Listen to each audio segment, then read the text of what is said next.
but I want to take you on a guided meditation. And I'm going to ask you to do me a favor. Everybody believes a little differently. I'm going to do a spiritual meditation that has partly religious. It's mixed with a religious experience itself.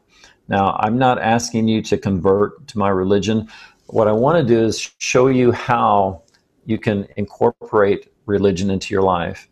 And so I want to do an exercise that can be very powerful for people. Some people react to it differently than others. So again, it's if you don't believe religiously the way I do, that's fine. I'm not trying to win you over tonight. I'm just trying to get you to see how we can incorporate our own religious experiences into meditation as well. So once again, what I want you to do is I want you to sit up straight, roll your shoulders back and release them in a downward position. Go ahead and turn your hands up on your lap in a receiving position. Feet flat on the floor.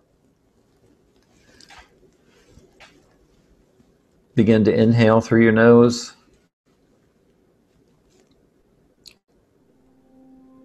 And exhale. Close your eyes if you haven't already.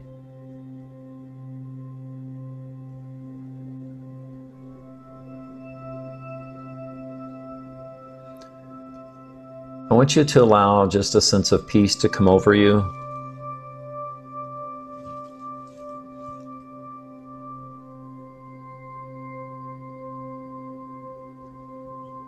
I want you to picture in your mind, I want you to picture that you're standing in front of an elevator and you reach out and you touch the button for the door to open. You hear the ding and the door opens and you step in. You turn around and you see the buttons for the floors 1 through 10. And I want you to go ahead and push the button that says the 10th floor. The doors close and you feel the elevator shake just a little bit as they do when they begin their ascent or descent. And in the elevator you begin to know that you're bound for an experience that's very important in your life. The bell rings as you reach the 2nd floor and the 3rd floor and the 4th floor. You begin to have a little bit of anticipation come over you. Like, what are you doing? What's going to happen here? The bell rings for the 4th and the 5th floor and the 6th floor. And that sense of peace becomes more prominent in your mind, and you know that you can just absolutely rest and have peace about everything in your life. The bell rings as you pass the 7th floor and the 8th floor, the 9th floor, and then as it reaches the 10th floor, you feel that little bit of a jolt as the elevator stops and the door opens. And as the door opens, you step out into a hallway and you're inside a school. You look both directions down the hallway and you can smell the paint from the freshly painted floors and walls.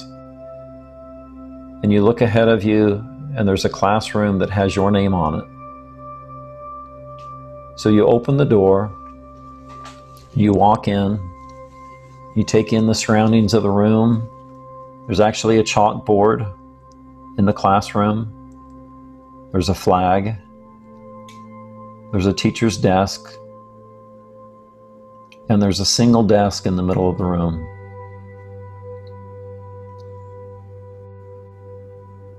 You walk into the room and you sit down. And you begin to have mixed emotions and mixed feelings of things that you've learned about yourself. And you begin to experience some of the rejections, some of the hurts, some of the things that you actually went through not only as a child going through school, but as an adult, and the things that you've learned. And as you look up onto the chalkboard, you see words that begin to appear that have to do with the way that you feel.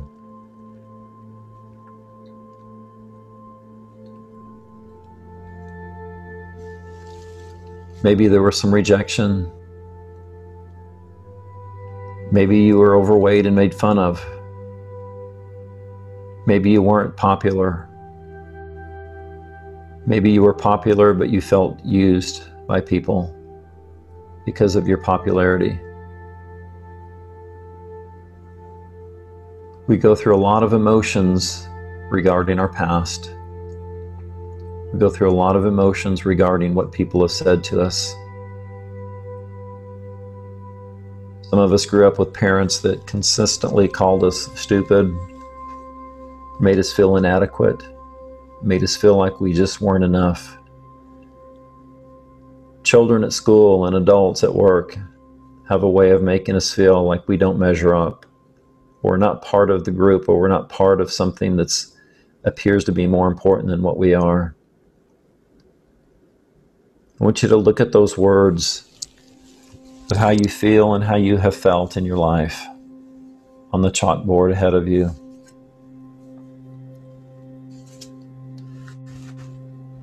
And as you see those words that are appearing, you hear the door open, and you look behind you, and Jesus walks into the classroom. And you've never felt a sense of acceptance, a sense of love, a sense of peace as you do right now. He walks towards you, and you stand up out of your chair, and he simply reaches out and pulls you towards him. He pulls your head to his chest. And you feel a rest, and you feel a peace like you've never felt before. And you hear him laugh, and you hear him say, "I've waited to meet with you for so long." And it feels like you simply melt into his arms. You melt into him holding you.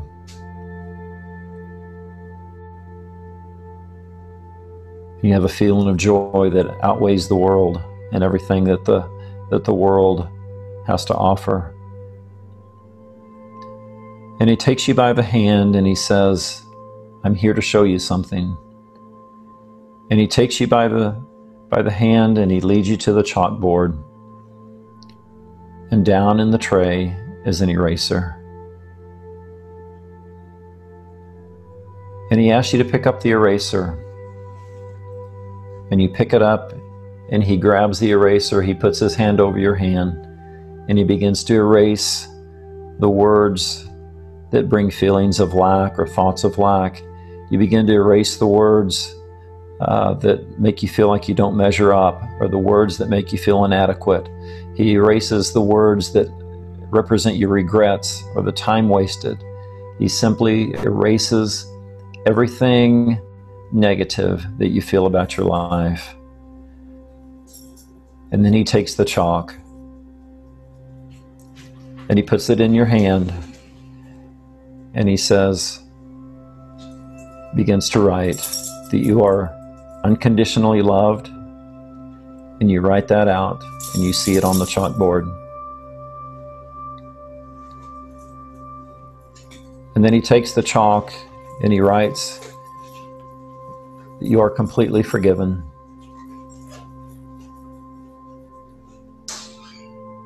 And he continues to write the words "totally accepted." And then he writes one last phrase, that you are fully pleasing. And he steps away from the chalkboard with you, holding your hand, and you read together what he's written. You read, "I am unconditionally loved, completely forgiven, totally accepted, and fully pleasing."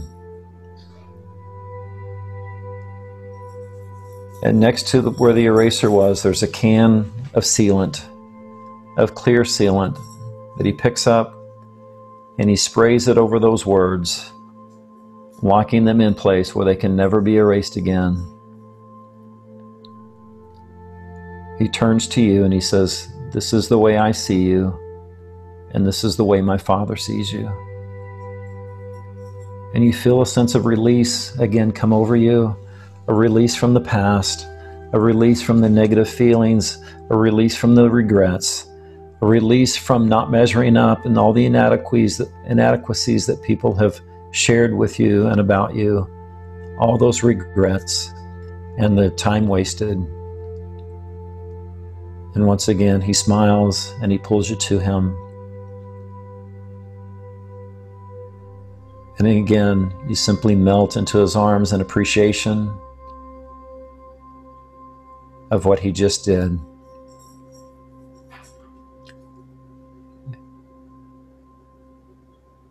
He holds on to you for another minute.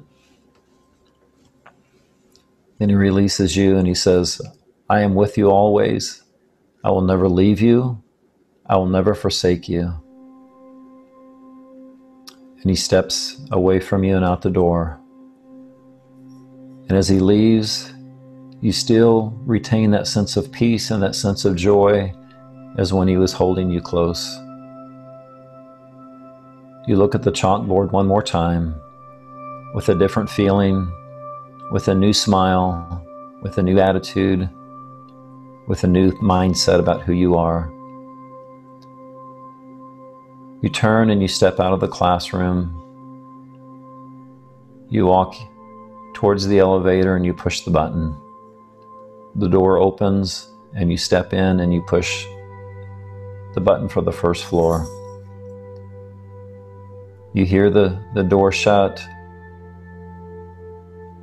Each floor has its own signal as you go to the 9th, the 8th, and the 7th floor. You have a new reassurance or a new assurance and a new pride. Even though it's a humbling thing, you have a new pride in who you are and who he's recreated you to be. The elevator continues down to the 5th and the 4th and the 3rd, the 2nd, and the 1st floor. With a great sense of peace and joy, the door opens and you step out of the elevator with that new sense of identity of who you are and how God truly sees you. And you take a big breath in through your nose and you release it. And you open your eyes, finding yourself back in your chair.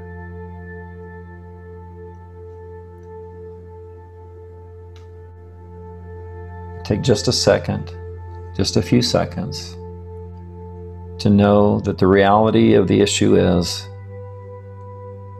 that because of Jesus and what he did, that we are all unconditionally loved. We are all completely forgiven. We are all totally accepted, and we are fully pleasing. And Jesus has sealed that identity for us in God.